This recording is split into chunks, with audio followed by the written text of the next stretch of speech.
और आपको क्या दे रखा है, एक पैराग्राफ दे रखा है। इसको पढ़ना है, इसके 5 क्वेश्चंस बनाना है। देखिए इसके क्वेश्चंस 5 ने हम 10 भी बना सकते हैं, 20 भी बना सकते हैं। क्या दिया है यहाँ पर, గౌతముడు దేవదత్తుడు రాజస్థానంలో न्यायाधिकारी విన్నవించారు। गौतमुడు देवदत्तुడు दोनों राजा के दरबार में न्यायाधिकारी ने एक लॉयर को విన్నవించుకున్నారు। अपना जो भी प्रॉब्लम था सुनाए।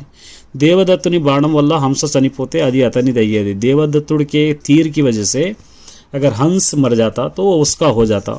కానీ లేकिन భూత దయతో గౌతముడు దాని ప్రాణాన్ని కాపాడినందువల్ల అది గౌతమునిదే అవుతుంది।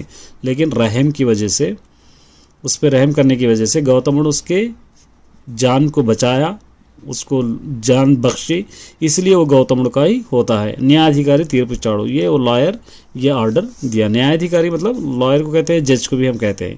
ఈ తీర్పుతో దేవదత్తుడు సంతోషపడలేదు। इस फैसले से దేవదత్తుడు खुश नहीं हुआ। వెంటనే न्यायाधिकारी को पीटను తెప్పించి దాని మీద హంసను ఉంచమన్నాడు। साथ ही एक टेबल मंगाकर उस न्यायाधिकारी उस लॉयर क्या करा, उसके ऊपर एक हंस को बिठाओ बोला। गौतमुनि देवदत्तुడిని విడివిడిగా హంసను పిలవమన్నాడు। గౌతముడిको और దేవదత్తుడిको अलग अलग से उस हंस को बुलाने के लिए कहा। అది ఎవరి దగ్గరకు పోతే అది వారిది అవుతుందని చెప్పాడు। वो हंस जिसके पास भी जाएगा वो उसका ही होगा बोलकर फैसला सुनाया। మొదట దేవదత్తుడు హంసను పిలిచాడు। पहले దేవదత్తుడు उस हंस को बुलाया। అతని కోపపు చూపుకు కఠినమైన పిలుపుకు హంస రాలేదు। उसके गुस्से से देखने को और बहुत కఠినమైన माने डेंजरस क्रूएल आवाज से वो करीब नहीं आया हंस। గౌతముడు ఆప్యాయంగా హంసను పిలవగానే హంస అతని ప్రేమపూర్వక పలుకులు ఎగిరి వచ్చి చేతిపై వాలింది। और गौतमुడు बोलने वाला उसको मोहब्बत से एकदम मोहब्बत वाली आवाज़ से बुलाया तो जल्दी से आकर उसके हाथ पर बैठ गया। గౌతముడు అహింసా పద్ధతిని సభలో వారంతా చప్పట్లు కొట్టాడు। गौतमुడు के अहिंसा रास्ते को देखकर सभी लोग दरबार में तालियां बजाए। राजू न्यायाधिकारी संतोषिंचारू और बादशाह और वो वहाँ का न्याय लॉयर बहुत ही खुश हुए। चलिए इसके बहुत सारे क्वेश्चन बहुत बना सकते हैं, जितने चाहे उतने बना सकते हैं। फर्स्ट आप बना सकते हैं न्यायाधिकारिणी ఎవరు విన్నవించుకున్నారు। एक हो गया, माने उस लॉयर के पास कौन अपना सुना लिए। उसके बाद एक अभी एक लिख सकते हैं हंसा ఎవరి బాణం వల్ల చనిపోయేది, ये लिख सकते हैं। हंस किसके तीर की वजह से मर सकता था, ये लिख सकते हैं। उसके बाद हंस प्राणालु ఎవరు कापाडारू, ये लिख सकते हैं। हंस की जिंदगी कौन बचाए, ये भी लिख सकते हैं। उसके बाद क्या लिखते हैं यहाँ पर, न्यायाधिकारी, यहाँ पे लिख सकते हैं लॉयर क्या फैसला सुनाया। न्यायाधिकारी ఏమని తీర్పునిచ్చాడు, लॉयर क्या बोल के फैसला सुनाए। उसके बाद हंसनु, उस हंस को किस पर बिठाओ बोला, हंसनु దేనిపై ఉంచమన్నాడు। इस तरह मैं अपनी तरफ से बनाया, अगर आप भी बनाए तो क्वेश्चंस करेक्ट हो गए। बहुत सारे क्वेश्चंस बना सकते हैं, यही क्वेश्चंस नहीं, अपनी मर्जी से बहुत सारे। चलिए उसके बाद ये स्क्रैम्बल पोएम है, मैंने कल ऑलरेडी दिया था ये दोनों पोएम्स भी स्क्रैम्बल। तो एंडन प्रगति रांकटम, पहला कौन सा आएगा, ये आएगा रांकटम। उसके बाद रंडो बालकुलारा चल्दी गोडुवन, उसके बाद आएगा यहाँ पर दंडन लेगनी हुई, ये थर्ड आएगा। दंडम भाई विहरिचुंडु, ये आएगा लास्ट। स्क्रैम्बल पोएम को आसानी से लिखना है। चलिए एक और पोएम है, देखिए एक और पैराग्राफ है, देखिए यहाँ पर। పింగళి వెంకయ్య రూపొందించిన మన జాతీయ పతాకంలో కషాయ రంగు ధైర్యానికి, పింగళి వెంకయ్య बनाए सो हमारा नेशनल फ्लैग, वो उसके अंदर कषाय माने जो ऊपर का ऑरेंज कलर है वो हमारे ब्रेव को, हिम्मत को, त्यागाने की, हमारे त्याग को प्रतीक का निशानी है।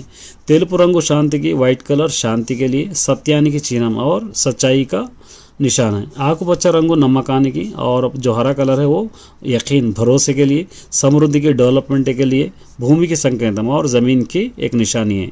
झंडा मध्यलो नील रंगु गला अशोकुनि धर्मचक्रम, उस झंडे के बीच रहा सो नील के कलर का अशोक चक्र है इसके अंदर। दीनिलो गला 24 ఆకులు, उसके अंदर 24 पत्ते, 24 घंटल 24 గంటలకు माने 24 घंटों को, क्रमशिक्षण को, डिसिप्लिन को, धर्मानिकी और इंसाफ को, न्यायानिकी और इंसाफ की एक निशानी है। జాతీయ పతాకానికి సంబంధించిన బ్యూరో ఆఫ్ ఇండియా స్టాండర్డ్ కొన్ని నిబంధనలను ఖరారు చేసింది। జాతీయ పతాకానికి, वो नेशनल फ्लैग के लिए ब्यूरो ऑफ इंडिया स्टैंडर्ड बोलने वाला एक क्या है ये, यहाँ पर एक संस्था है ये एक। तो ये కొన్ని నిబంధనలు, कुछ निबंधन ఖరారు చేసింది, झंडे के लिए कुछ निबंधन बनाए, मतलब झंडा ऐसा रहना इसके अंदर, उसके अंदर कुछ कंडीशंस है समझिए। ये झंडा పొడవు, उस झंडे का लंबाई, వెడల్పు और चौड़ाई 3:2 నిష్పత్తిలో ఉండాలి, 3:2 में रहना चाहिए। ఖాదీ లేదా చేనేత వస్త్రంతో, ఖాదీ से या हाथ से बनेवा, దీన్ని చేయాలి, उसको तैयार करना। सूर्योदय తర్వాత జెండాను ఎగరవేయాలి, सूरज निकलने के बाद झंडे को हम लहरा सकते हैं। सूर्यास्तయం లోపల జెండాను अवतनम చేయాలి, और सूरज डूबने से पहले झंडे को निकाल देना चाहिए। జాతి ఖ్యాతిని మన జాతీయ పతాక రూపకల్పనలో పింగళి వెంకయ్య गारी कृषि मरवलेदु। हमारे नेशन की रेस्पेक्ट बढ़ाए से वाले और हमारे झंडे को बनाए से वाले పింగళి వెంకయ్య की मेहनत को हम भूल नहीं सकते। अंदुके वीरू झंडा वेंकయ్య का प्रसिद्ध, इसलिए उनका नाम झंडा वेंकయ్య है बोलकर है। ठीक है, अब फर्स्ट क्वेश्चन, జాతీయ పతాకానికి సంబంధించిన నిబంధనలు ఖరారు చేసే संस्था। एक संस्था कुछ कंडीशंस बनाए, उस संस्था का नाम क्या है, यहाँ पर है ये फर्स्ट वाला, यहाँ से यहाँ तक आप लिख सकते हैं। ठीक है, अशोक ने धर्मचक्रम देने की संकेत, अशोक का जो धर्मचक्र है वो किसके वास्ते संकेत है, यहाँ से आप लिख सकते हैं। देखिए, अशोक ने धर्मचक्रम, यहाँ से अशोक ने धर्मचक्रम, यहाँ से धर्मचक्रम दिनों जो घंटों क्रमशिक्षण धर्मानिकी, इतना भी आप लिखे तो चल जाएगा, यहाँ से यहाँ तक भी आप लिखे तो चल जाएगा, या पूरा भी आप लिख सकते हैं। उसके बाद జెండాలో ఏ నిష్పత్తిలో దేనిని చేయాలి, इसको कितना निष्पत्ति में बनाना है, मतलब कितना उसका रेशियो रखना चाहिए। यहाँ पे ई झंडानो, यहाँ से थर्ड नेक्स्ट यहाँ तक आप ले सकते हैं, इतना आप। మన జాతీయ పతాకాన్ని రూపొందించిన हमारे झंडा को बनाए से वाले, हमारे झंडे को बनाए से वाले कौन है, उनको किस तरह मशहूर है, यहाँ पर है फोर्थ वाला పింగళి వెంకయ్య, यहाँ तक आप लिख सकते हैं। शांति सत्यानिक चिन्ह मैंने दे दी, शांति और सच्चाई के चिन्ह कौन सा है, तेलुगु रंगो, यहाँ तक आप लिख सकते हैं। ये आसानी से आप पैराग्राफ कर सकते हो। चलिए, इल्लिंद सरस्वती देवी के बारे में आपको लिखना है। इल्लिंद सरस्वती देवी, ये एक आपको इंट्रोडक्शन है। इंट्रोडक्शन मैंने ऑलरेडी इल्लिंद सरस्वती देवी के बारे में अपलोड कर दिया था, ये आपको लिखना था। ये इल्लिंद सरस्वती देवी के बारे में 6th लेसन का इंट्रोडक्शन है, आपको ये लिखना था।